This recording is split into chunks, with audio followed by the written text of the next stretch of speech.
Cooper Marcher here. It was not a particularly cold night in Vermont on Monday night, and that's a good thing, since we woke up with no heat in the house Tuesday morning. Usually my mom keeps it quite toasty in here. She does turn the temperature down a bit at night, but not much. I woke her up at the usual time, which is around 5 a.m., and she went to the kitchen and on the way turned the furnace up to our daytime temperature and then crawled back in bed. She picked up her iPhone and was checking things out, and a bit later it seemed even colder.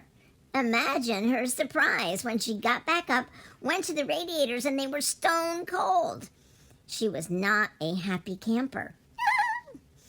We have natural gas heat, and it is usually pretty darn seamless with no problems.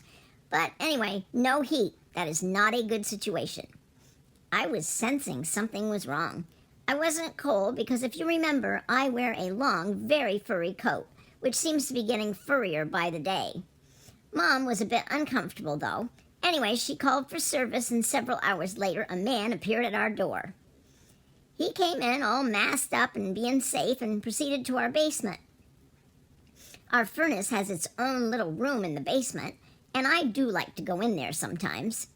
So the minute he was settled in the room, of course, I had to check him out and make sure he was okay and not an axe murderer.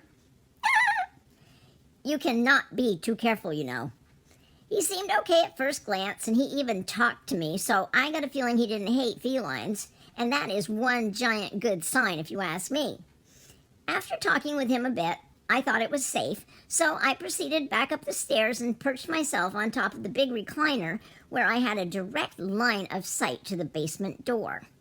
I listened and I watched and I guarded my house the entire time he was busy in the basement. A couple of times he talked with Mom, but I never moved, making sure all was all right with him.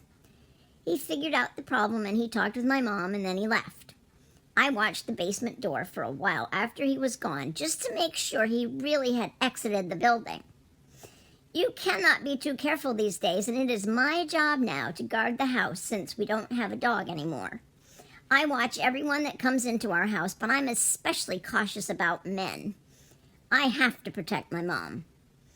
I'm not sure how Maddie did all this guard work. It's exhausting, and I'm going to need a long nap. It only took him about a half an hour to fix the problem. It wasn't super serious or anything. And did I mention we have heat again? Yay! Cooper Marcher here. Ciao.